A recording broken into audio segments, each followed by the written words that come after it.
Hello गते को सानाम को भी सगुन जोहार मानवा जुडसी यूट्यूब चैनल रे आपे सानाम को सगुन दाराम तबे गते को तेहिं दिन रे आपे को चिलका ना पे आसोक कने मौज आर नपाय गे ना पे आर इन हो नपाय गे नहीं तबना तबे गते को दिलाबन तेहिं नवा वीडियो रे बन गालमरा जे 25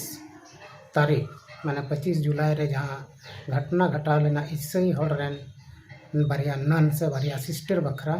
जहां छत्तीसगढ़ दुर्ग रेलवे स्टेशन रे जे उनकिन बजरंग दल रेन नेता को साब कते जेल रे को डला लेकिन आदो उनकिन जहां सिस्टर से नन्स किन तहकन प्रीति और वंदना नुकिन बारिया नितुम ते बारिया नितुम सिस्टर किन तहना जहां दो बजरंग दल जबरदस्ती आरोप को लगा किन तहने बांगमा नुकिन दो मानव तस्करी और किन अक्रिम को और धर्म किन परिवर्तन चुकवा जबरदस्ती नवा मेन कते उनकिन जबरदस्ती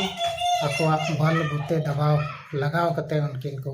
गिरफ्तार चुके किना और जेल को भेजा लेकिन आदो उनकिन गितेहिन दुकिन उडुकिना आदो चिलका किन उडुको कना नसेना वीडियो क्लिप बन नेला और इसई समाज रे तिना खुशी मेना नितो ओना बन गालमरा दिलाबन तो बिना विलम कते वीडियो बन स्टार्ट लगे अब बन नेले किन नोडे उनकिन नन जहां दो दुर्ग जेल रकिन ताहे कान उनकिन को उडुक के किन उनकिन दो बेल किन नाम किदा और ना केंद्रीय जेल दुर्ग नोडे बन नेलदा नोडे उनकिन दाराम किन लगी अडिगान नेता को हे कना और नोडे सिस्टर नन सो को मेना को आदो तीन किना बेल होइना तबे गते को अब बन नो कटी मरांग वीडियो क्लिप रो बन गाल किदा नन दुर्ग रिया महिला जेल खन चिलका किन उडुकना और उडुक कते उनकिन अतंग दाराम किन लगी तिना ढेर हड़ को है कना उनको बन नेल के को और उनकिन जहां छत्तीसगढ़ जेल किन ताहे कना ओंडे गे केरल खय हो आमा ढेर सिस्टर को है कना और नेता को है कना और उनकिन अतंग दाराम लगी पूरे रस्क और हुलस को अतंग दाराम के किना आदो गते को नवा दो एकेन माने जबरदस्ती नुकिन को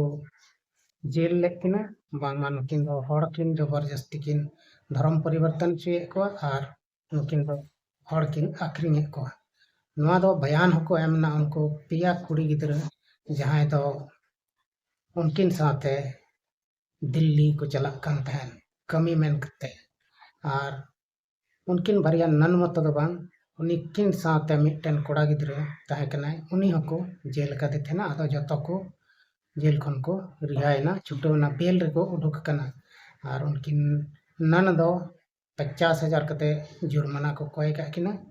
और उना को एम बड़ा कते गे उनकिन दो नितो जेल खन किन छुटोना आदो नवा को दो ईश्वर लीला कना 9 दिन किन तहलना जेल रे और किन उडुकना आदो नितो नवा बीजेपी राज रे से बीजेपी केंद्र सरकार मेनाया सरकार रे अकाल का नितो होयो कना जुल्म धर्म नितुम ते तिना हड़ को परेशान को नवा बबन नेल बजरंग दल नितो पूरा अकवा ताकत को लगावे कना चिदा जे उनको राज कना उनको देश रे उनको शासन चला कना उनाते उनको दो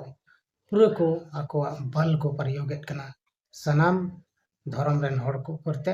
विशेष कते दो तेहिं नेले खाय माने इसई हड़ तला रे से इसई हड़ को गे जस्ती दो को परेशान को आदो चित इसई हड़ ठेन चित विरोधी मेना तको उनको बजरंग दला न दो बाबन लई दाड़िया जबकि अब बन नेले को भारत दिसम से गोटा दुनिया के विशेष कते दो भारत दिसम रे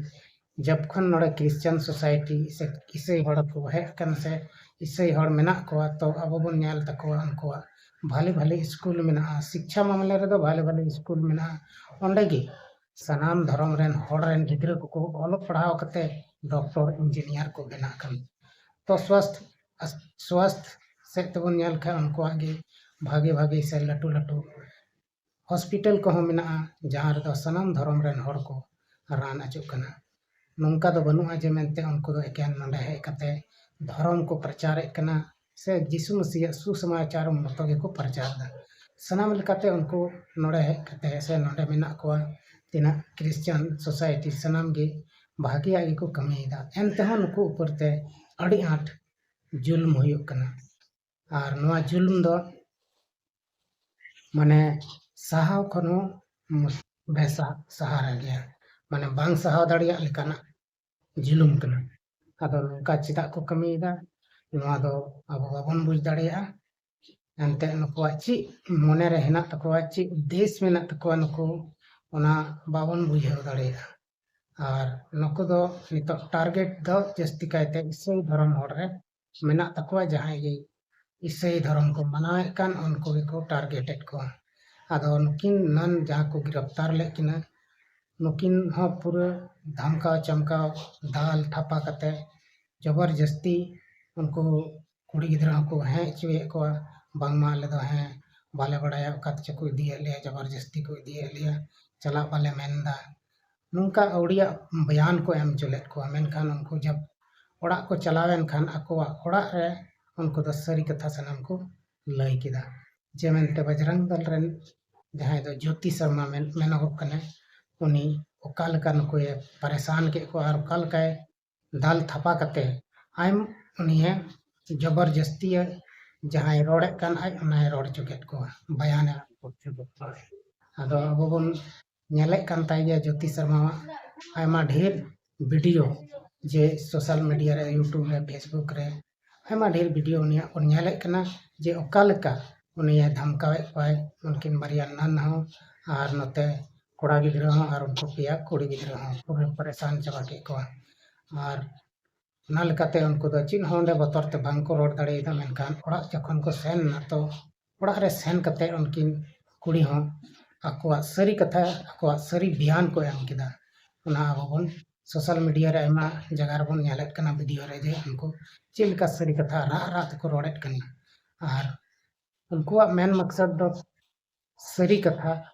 ᱨᱚᱲ ᱨᱮᱭᱟᱜ ᱛᱟᱦᱮᱸ ᱞᱮᱱᱟ᱾ ᱢᱮᱱᱠᱷᱟᱱ ᱟᱵᱚ ᱵᱚᱱ ᱵᱟᱲᱟᱭ ᱜᱮᱭᱟ ᱟᱹᱫᱤᱵᱟᱹᱥᱤ ᱫᱚ ᱮᱲᱮ ᱫᱚ ᱡᱟᱹᱥᱛᱤ ᱵᱟᱠᱚ ᱨᱚᱲᱟ, ᱢᱮᱱᱠᱷᱟᱱ ᱡᱳᱨ ᱡᱚᱵᱚᱨ ᱠᱟᱛᱮ ᱫᱚ ᱪᱮᱠᱟᱭᱟ, ᱩᱱᱠᱩ ᱨᱚᱲ ᱛᱮᱜᱮ ᱦᱩᱭᱮᱱ ᱛᱟᱠᱚ᱾ ᱢᱮᱱᱠᱷᱟन ᱩᱱᱠᱩ ᱟᱹᱰᱤ ᱡᱳᱨ ᱫᱩᱠ ᱠᱚ ᱵᱩᱡᱷᱟᱹᱣ ᱠᱮᱫᱟ, ᱚᱱᱟᱛᱮ ᱨᱟᱜ ᱨᱟᱜ ᱛᱮᱠᱚ ᱞᱟᱹᱭ ᱠᱮᱫᱟ ᱩᱱᱠᱩ ᱠᱩᱲᱤ ᱜᱤᱫᱽᱨᱟᱹ, ᱵᱟᱝᱢᱟ ᱟᱞᱮ ᱫᱚ ᱟᱹᱰᱤ ᱢᱟᱨᱟᱝ ᱮᱲᱮ ᱞᱮ ᱨᱚᱲ ᱠᱟᱫᱟ ᱟᱨ ᱱᱤᱨᱫᱳᱥ ᱱᱟᱱ को गिरफ्तार का किना से जेल को भेजा का किना। ᱚᱱᱟ ᱞᱮᱠᱟᱛᱮ ᱩᱱᱠᱩ ᱟᱠᱚᱣᱟᱜ ᱥᱟᱹᱨᱤ ᱠᱟᱛᱷᱟ ᱠᱚ ᱞᱟᱹᱭ ᱠᱮᱫᱟ, ᱡᱮ ᱢᱮᱱᱛᱮ ᱩᱱᱠᱩ ᱪᱮᱫ ᱞᱮᱠᱟ ᱩᱱᱠᱩ ᱥᱟᱞᱟᱜ ᱩᱱᱠᱩ ᱵᱚᱡᱨᱚᱝ ᱫᱚᱞ ᱨᱮᱱ ᱠᱟᱨᱭᱚᱠᱚᱨᱛᱟ ᱛᱤᱱᱟᱹᱜ ᱵᱟᱹᱲᱤᱡ ᱠᱚ ᱵᱮᱣᱦᱟᱨ ᱠᱮᱫᱟ ᱢᱮᱱᱛᱮ, उनको पूरा उल्टा सीधा चेक को चाहे मेताव को कान थे ज्योति शर्मा अड़ी बड़ी बड़ी कथाएं मेताव को कान थे उनको कुड़ी गिद्रा और जहाँ बजरंग दल रेन नेता को तहकना उनको उनको कुड़ी गिद्रा हांडे नांडे बड़ी बड़ी उनको जायगा को जोटे को थे और को सा दिए को थे जेल से। अदो नहाय नुका हुयुक कना गाते को बया को अबो पूरा आदिवासी समाज रिया घटना कना बुझ का पे नवा को दो चेदा से उनको बन नेल के को उनको बजरंग दल ओंडे पूरा उनको गिद्रे जखन बयान को एम केदा तबे उनको पूरा आदिवासी मुर्दाबाद रिया नारा को लगाव केदा। आदो आदिवासी ऊपर ते चेक लका बड़ी को कमीदा नवा बन नेल दड़िया कना नेतार जुग रे। आदो नवा इयते मिटन कथा सनाम आदिवासी बयहा मिश्रा को अब सनाम को मिट जुमिट रे बन ताहेना तबे गे नवा दिसम रे ताहे कते अब बिन बतर तबन ताहे दाड़िया और बांखान जुमिट बाबन ताहेना तबे एकला एकला अब पूरा हानते नाते को दाल तपाम कते को बर्बाद चबा बना। आदो गाते को सरीगे तेहिं नवा को घटना नेल कते अड़ी दुख के बुझे कना और नंका लेकाते अब दो बहुत मुश्किल रे बन पड़ाव दाड़िया मिट दिन। ओनाते अब धर्म बखराते आलोबन झगड़ा तपामा बीच कम अब सनाम को मिट मौत रबन तहन मा मिट जुमिट रबन तहन जुमिट रगे सनाम लकाना दाड़े मेना। आदो गाते को देलाबन तेहिनो कटी मारांग वीडियो दा नोडे गे मुचे तबना और मा तबे एंडे खान सनाम को भी सेन खन मुचे जोहार।